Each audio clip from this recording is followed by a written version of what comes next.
ایک ہوتی ہے دینی ایمانی غیرت، ایک ہوتی ہے ذاتی غیرت. کیا ہوتی ہے؟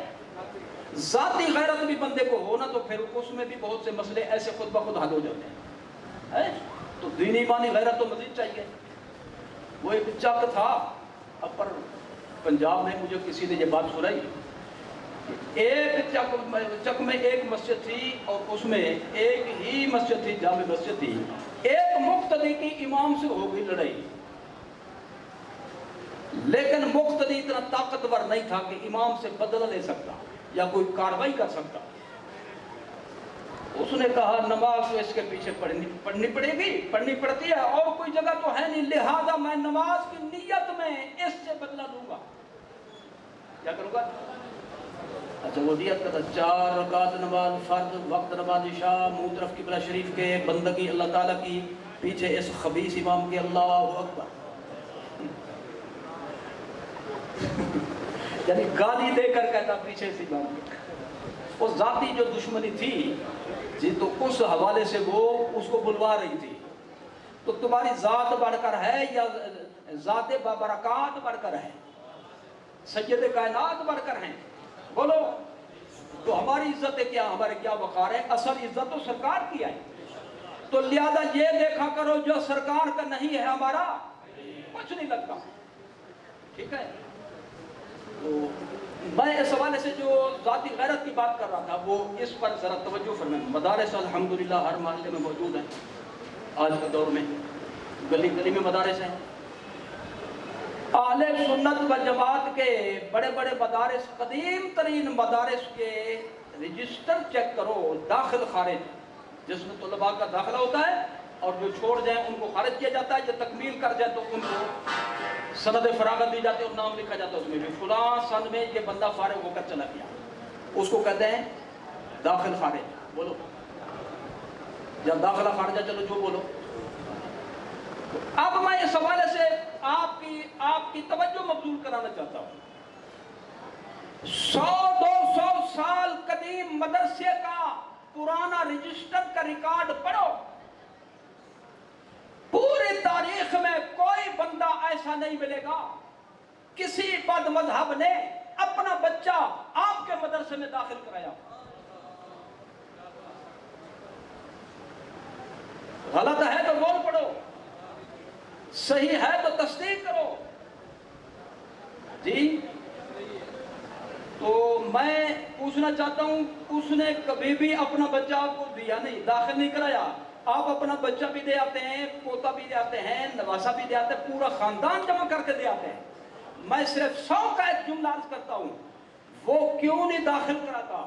وہ اس لیے داخل نہیں کراتا، یہ سنی، یہ میلاد والا یہ سکھا دے گا نبی کا نام چومنا، یہ سکھا دے گا مصطفیٰ جان رحمت پہ لاکھوں سلام پڑھنا، یہ سکھا دے گا یا نبی سلام علیکہ، یہ سکھا دے گا نبی کی نعتیں، یہ سکھا دے گا اللہ سے دعا مانگنا. جی تو اس لیے وہ اپنے بچے آپ کے مدرسے میں داخل نہیں کرا. تو میں اتنا آپ سے پوچھنا چاہتا ہوں، وہ غلام بنانے کے لیے تیار نہیں، آپ گستاخ بنانے کے لیے کیسے تیار ہو؟ کس کو منہ دکھانا ہے سرکار کو؟ قُوْ أَنفُسَكُمْ یا ایھا الذین آمنوا. چلو میں آیت بھی پیش کر دوں. یا ایھا الذین آمنوا قُوْ أَنفُسَكُمْ وَأَهْلِيكُمْ نَارًا. ایمان والو، تمہارے فرائض میں، تمہاری ڈیوٹی میں یہ شامل ہے کہ آپ نے آپ کو بھی، اپنے بیوی بچوں کو بھی جہنم سے بچاؤ. یعنی اس طرف نہ لگاؤ جہاں پہ جی جہنم کا راستہ ہو، وہ جہنمی بنتے ہوں. جہنم سے خود کو بھی بچاؤ، اپنے بیوی بچوں کو بھی بچاؤ. جی تو لہذا پڑھاؤ ان کے پاس کہ پڑھ کر جب فارغ ہوں تو نبی کے غلام بن کر نکلے، آگے بھی غلامی تقسیم کریں. میں ایک چھوٹی سی بات کرتا ہوں، شاید کہ تیرے دل میں اتر جائے. جی میری بات آپ کی تو اتری ہے میرے دل میں، اب میں اتارنا چاہتا ہوں تھوڑی سی. جی یہ بتائیں کہ بھئی جب آپ اپنے بچوں کو قرآن شریف پڑھاتے ہو، حافظ بناتے ہو، عالم بناتے ہو، تو نیت کیا ہوتی ہے؟ ہم مر جائیں، جب یعنی ہم مر جائیں تو پیچھے چراغ جل رہا ہو، پیچھے ختم درود کا سلسلہ، قرآن کا ثواب، درود کا ثواب، نیکیوں کا ثواب۔ اب فیصلہ آپ نے کرنا ہے۔ جو بچہ سب کچھ پڑھنے کے بعد کہے کہ ابے کو دعا پہنچتی ہو تو مانگوں، اماں کو قرآن پہنچتا ہو تو پڑھوں، اس سے تو جاہل ہی بہتر تھا کہ خود نہ مانگ سکتا تو مانگنے والے کو لے آتا۔ تو لہذا عہد کرو کہ پڑھائیں گے اس کے پاس جی جن کا سینہ نبی کی محبت سے مدینہ بنا ہوا، اور جو ہر طرف ادھر ادھر ہر طرف چلتا ہے نا وہ مار کھاتا ہے۔ کیا کرتا ہے؟ مار کھاتا ہے۔ ایک تو مار یہ کہتا ہے، ادھر والے کہتے ہیں ادھر کا ہے، ادھر والے کہتے ہیں، کوئی بھی اس کو اپنا نہیں سمجھتا۔ وہ ایک پرانے زمانے میں ہمیں کسی نے بات سنائی تھی، بات تو بڑی عجیب ہے لیکن مسئلہ سمجھانے کے لیے ضروری ہے۔ ایک بندہ گیا جی سفر پہ، یہ کوئی پروگرام جلسے کا ہے تو جاری رہے، ورنہ ہمیں تھوڑا سا جلسہ کرنے دیتے ہیں، سارے یہ شور جاری ہے وہاں تشریف لا۔ وہ ایک بندہ جو تھا نا وہ سفر پہ جانے لگا تو کسی نے کہا سفر ہے دور کا، پیدل کا ہے، کوئی کسی بزرگ سے دعائی کرا لو، کوئی چیز پوچھ لو، پڑھتے جاؤ۔ اس نے کہا اچھی بات ہے، بزرگ کے پاس گیا، السلام علیکم بابا جی میں سفر پہ جا رہا ہوں، مجھے کچھ بتائیں، پڑھتا جاؤ۔ اس نے کہا تم پڑھتے جاؤ اللہ ہو اللہ ہو، ہمت کر لو آپ بھی اللہ ہو۔ اچھا وہ اللہ ہو پڑھتا جا رہا ہے۔ گندم کا سیزن تھا، جیسے اب یہ فصلیں پکی ہوئی ہیں، کٹ بھی گئی، بعض علاقوں میں موجود ہیں، تو بٹیروں کا موسم تھا، شکاریوں نے جال پھیلایا ہوتا بٹیروں کو پکڑنے کے لیے، تو یہ جو جا رہا تھا اس نے زور سے جب کہا اللہ ہو، وہ سارے اڑ گئے۔ شکاریوں نے پکڑا، لٹا دیا، مار پلائی، مرنے کی۔ اس نے کہا میرا قصور کیا بھائی، میں تو اللہ اللہ کر رہا تھا۔ اس نے اللہ اللہ اچھا کر رہا تھا بھی، ہماری ساری روزی خراب کر دیا آپ نے۔ جب وہ پریشان ہوا بھی مجھے نہیں بچائیں گے، کہنے لگا کہ بھائی اچھا جیسے تم کہو نا میں ویسے مانگتا ہوں، وہی کہوں گا، مجھے اللہ کے لیے مجھے بس چھوڑ دو مجھے۔ انہوں نے کہا تم کہو، آتے جاؤ پھنستے جاؤ۔ اللہ چھوڑ دیا، اب کہہ رہے آتے جاؤ پھنستے جاؤ، آتے جاؤ پھنستے جاؤ۔ آگے آ رہے تھے چور، چوروں کے سامنے کہتے آتے جاؤ پھنستے جاؤ، آتے جاؤ پھنستے۔ چوروں نے کہا یہ جاسوس ہے، پہلے تو ہم اس کی خدمت کر لیں۔ انہوں نے مرنے کے مار دی، جب دیکھا کہ میری جان نکل دی، کہا اللہ کے لیے مجھے چھوڑ دو، ایک مار پہلے بھی کھائیے، تم جیسے کہو گے میں ویسے کروں گا۔ انہوں نے کہا تم کہو یہ رکھ دو اور لے آؤ، ہمت کرو۔ اب سبق اور جاری ہو گئی، یہ رکھ دو اور یہ رکھ۔ اچھا چلتے چلتے آگے گیا تو آگے آ رہا تھا یہ جنازہ، جنازے والوں کے سامنے کہتا ہے یہ رکھ دو۔ اس نے کہا بڑا خبیث بندہ بھی، یہاں انا للہ نہیں پڑھتا، افسوس نہیں کرتا، کہتے یہ رکھ دو۔ مار انہوں نے بھی پلائی، کہنے لگا کبھی بات میں آپ کی مانگتا ہوں، مہربانی کریں مجھے چھوڑ دیں۔ انہوں نے کہا یوں کہو اللہ کرے ایسا کسی کے ساتھ نہ ہو۔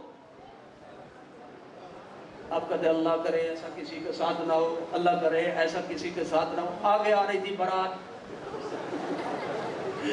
تو دلہا والوں کو کہتے اللہ کرے ایسا کسی کے ساتھ نہ ہو۔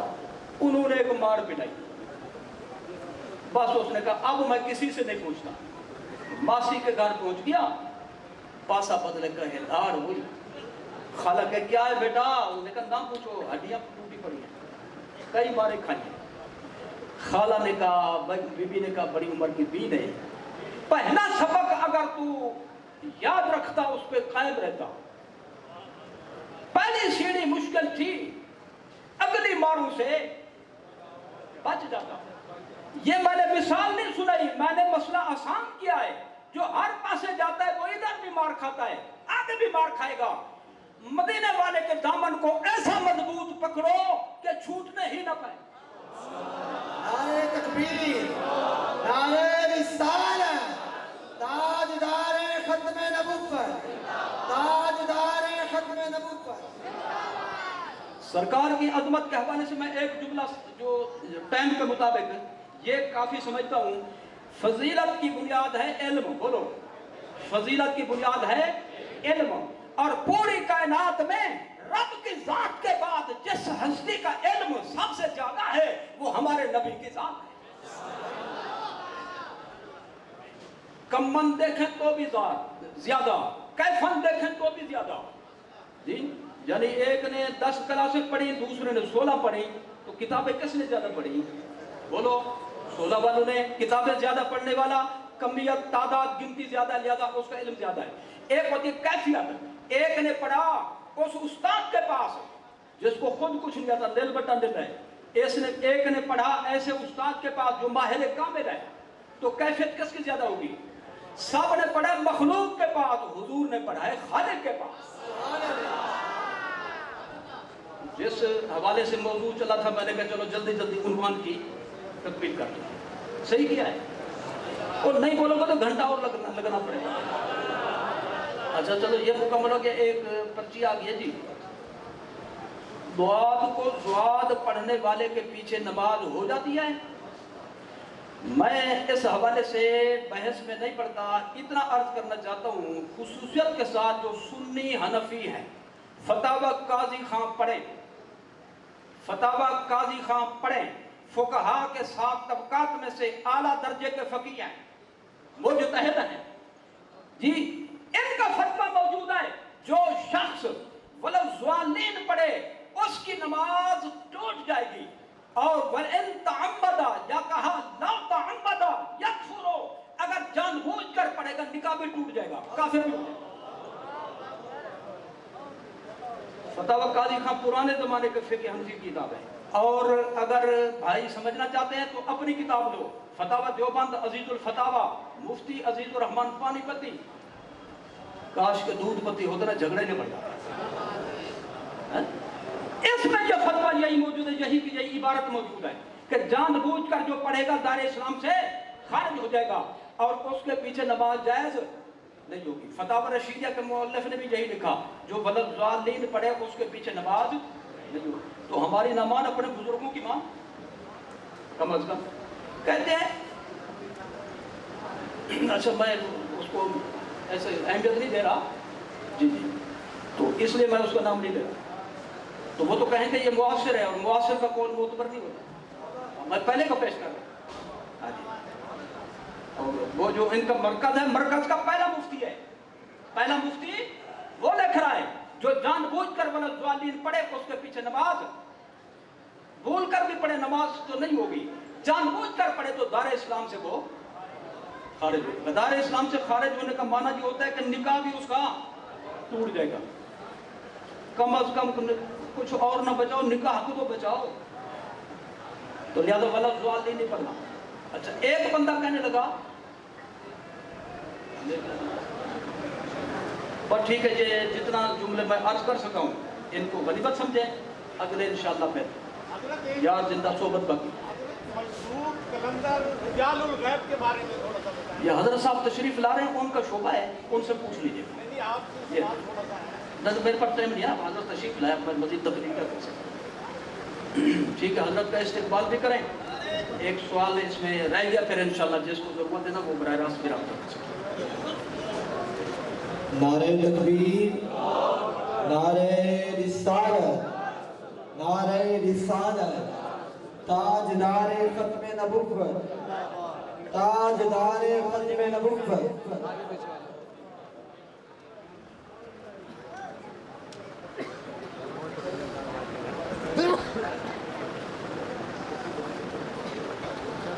نعرہ تکبیر، نعرہ رسالت، نعرہ رسالت، نعرہ خلافت، نعرہ حیدری، نعرہ